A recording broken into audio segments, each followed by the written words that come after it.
I know Caleb Williams hasn't even taken a preseason snap for the Chicago Bears yet, but Caleb could become the greatest quarterback in the Bears' 104-year history, and it can happen quicker than you think.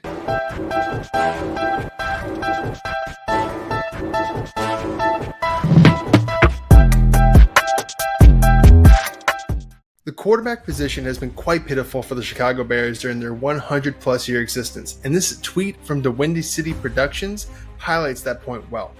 The Bears have never had a quarterback throw for more than 4,000 yards in a season, and the charter member franchise has only seen a quarterback throw for more than 3,500 yards 4 times. Eric Kramer threw for 3,838 yards in 1995, and Jay Cutler surpassed 3,500 yards 3 times, with the last time being in 2015. 10 quarterbacks threw for over 4,000 yards just last season, and the Bears haven't been able to produce a single 4,000-yard passer in over a century. Let that sink in. The Bears' previous starting quarterback promised to hit the 4,000-yard milestone, but fell incredibly short.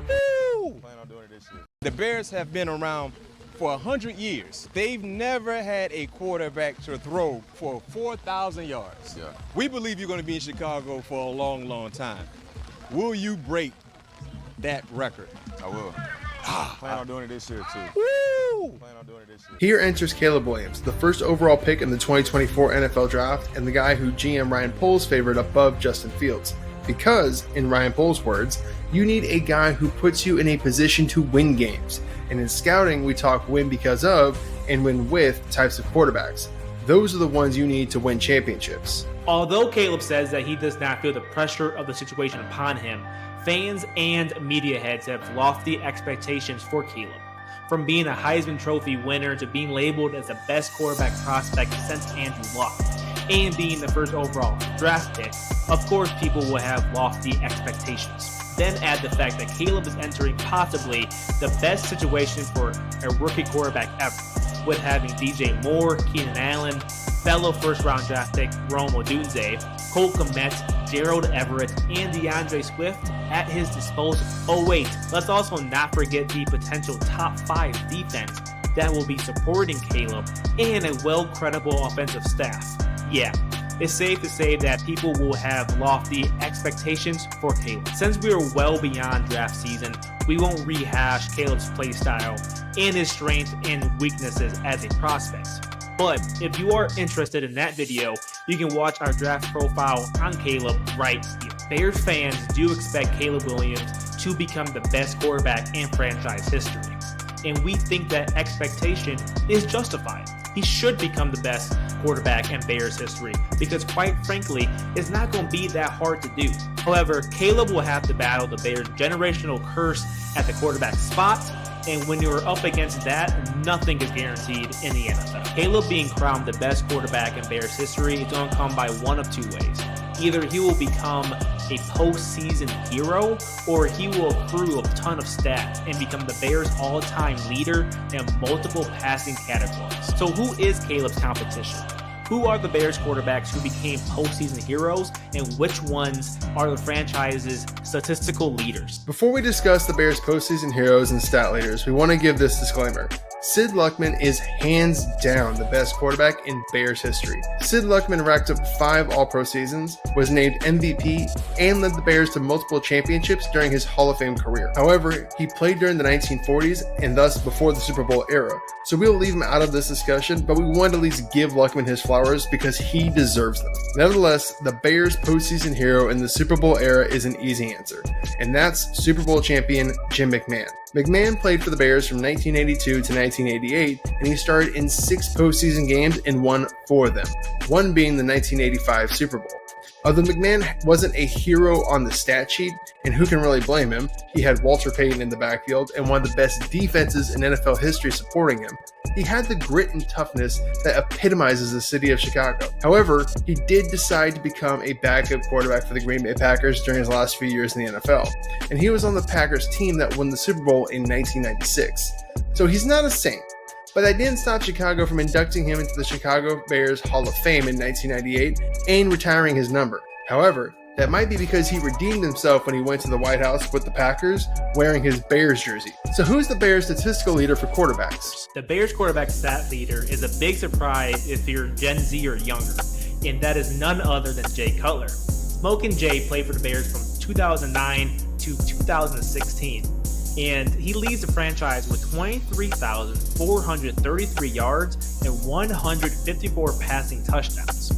Unlike Jim McMahon, Cutler was not loved by the city of Chicago.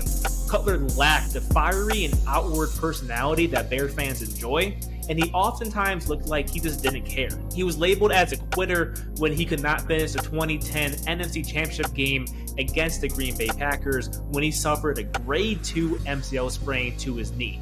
And his reputation with Bears fans never really improved after that game.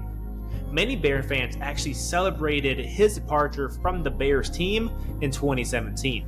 As Sean Wagner McGough greatly explained in an article about Jay Cutler and the Bears deciding to go their separate ways, Cutler's legacy, however, is more complicated than wins and losses. This won't be an easy eulogy because his career can't be captured by his touchdowns and interceptions. What Cutler's leaving behind is the legacy of a quarterback who dedicated his heart and body to a city and sport that never loved him back because they both failed to understand him. And I agree with Sean here. I feel that Cutler didn't receive enough appreciation for his run with the Bears, but we can dive deeper into that topic on a different day. Let's move on to what Caleb Williams must do to become the Bears quarterback GOAT. To become the Bears' best quarterback in history by way of becoming a postseason hero, Caleb Williams will have to secure more than 5 playoff wins.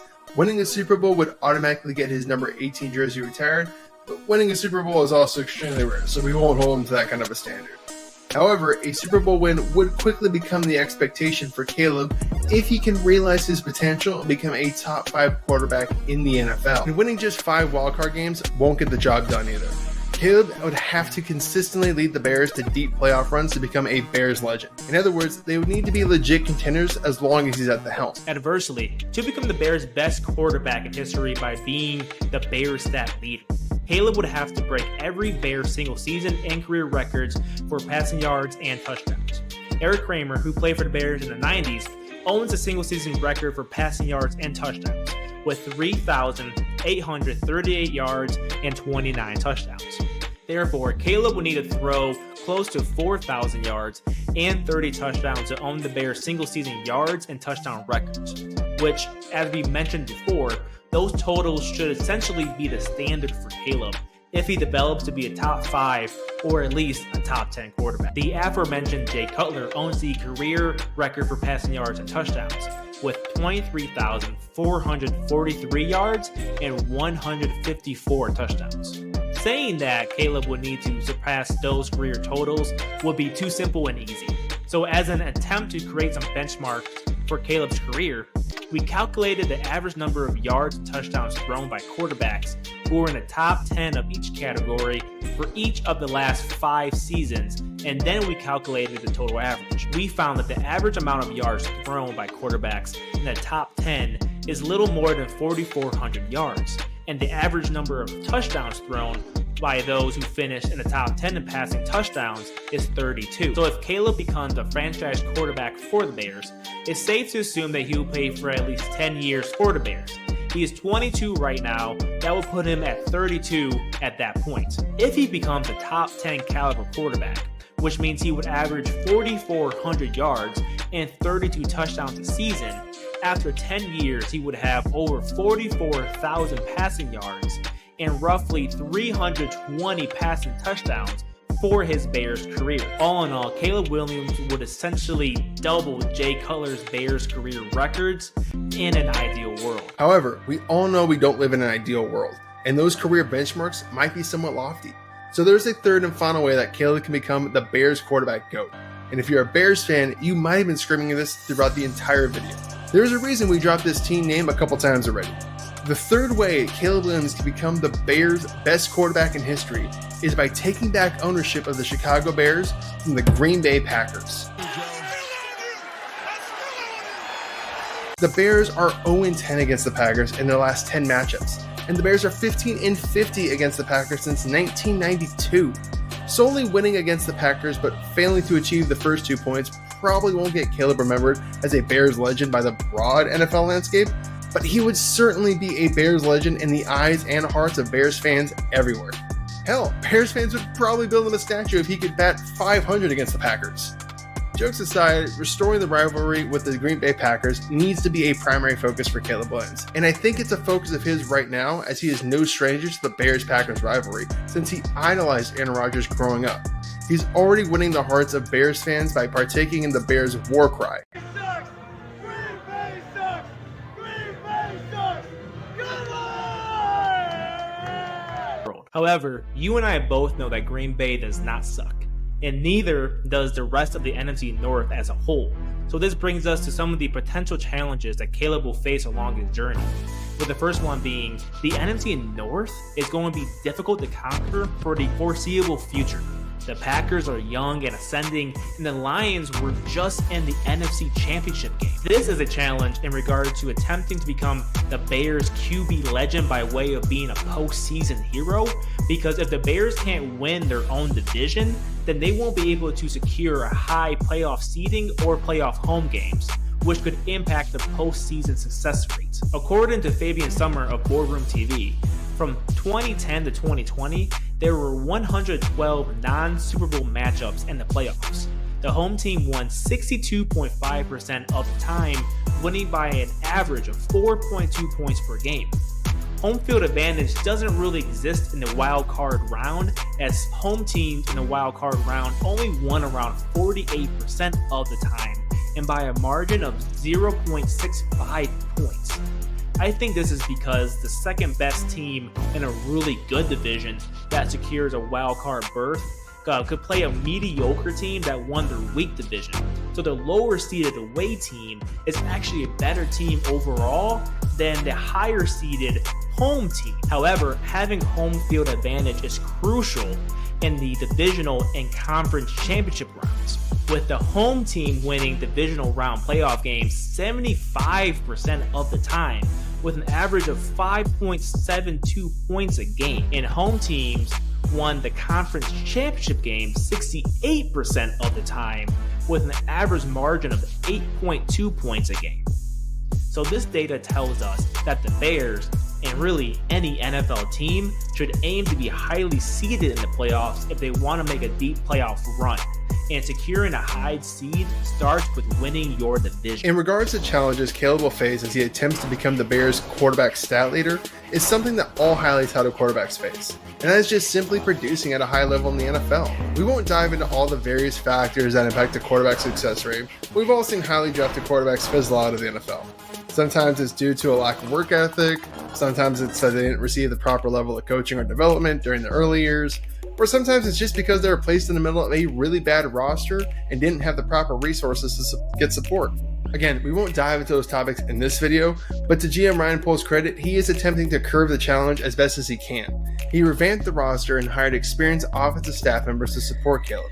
Now, Caleb needs to do his part by working hard and getting it done on the field. I came in to work my tail off, show the guys that I'm here. I'm working my tail off. To conclude what we discussed, Caleb can become the best quarterback in Bears history by becoming a postseason hero, by winning the most playoff games by a starting quarterback in Bears history during the Super Bowl era, which the record right now is 4, so he will need to win 5. And of course, winning a Super Bowl would instantly put him as a Bears legend. Secondly, he could become the best quarterback in Bears history by becoming the Bears QB all-time statistical leader, by surpassing Eric Kramer's single-season records of 3,838 passing yards and 29 passing touchdowns, and by surpassing Jay Cutler's career records as a Bear, which is 23,443 passing yards and 154 passing touchdowns. Lastly, and to put the cherry on top, he needs to win a lot of games against the Bears' NFC North rivals, especially the Green Bay Packers. However, he will face a lot of challenges and adversity along his journey, which includes competing against a tough NFC North division for years to come and overcoming the natural rigor of competing at a high level in the NFL, which is not a guarantee, even though Caleb is supremely talented. Tell us what you think. Do you think Caleb Williams has what it takes to become the franchise's best quarterback in history? Let us know in the comment section and smash that like and subscribe button for us. And if you're a Bears fan, please share this video with a fellow fan or two. Until next time, we're the RFL Show. Thank you so much for watching, and we'll see you in the next one.